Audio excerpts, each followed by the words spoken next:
Herkese merhaba çocuklar. Bugün size birinci grup harflerimizi nasıl seslendiriyorduk onu göstereceğim. Daha sonrasında ise bu harfleri birleştirerek hece oluşturacağız. Başlayalım o zaman. E, L, A, K, I, M. Seslendirmeyi gördük. Şimdi ise iki harfin birleşmiş halini okuyalım.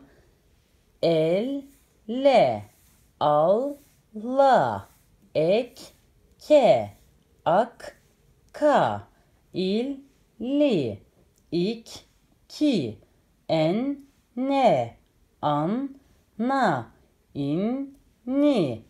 Şimdi ise çocuklar beraber nasıl birleştiriyorduk ona bakalım.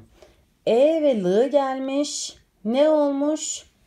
El. Bunu nasıl yapıyorduk? L, L. Hızlıca el. El. Ak, ak, ak.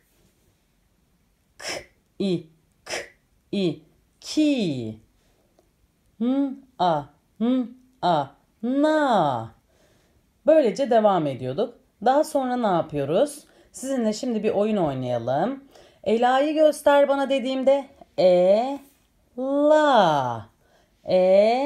La. Naneyi göster dediğimde ne. Ne. Anneyi göster dediğimde en değerli varlığımız olan annemizi gösteriyoruz. Anne. Ne. Keki göster dediğimde kek.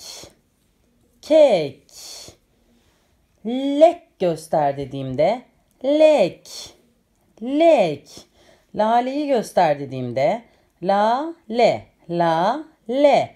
Al göster dediğimde al. Sizler de bu şekilde evde oynayabilirsiniz çocuklar. Şimdilik göstereceklerim bu kadar. Hepinize iyi günler diliyorum. Hoşça kalın.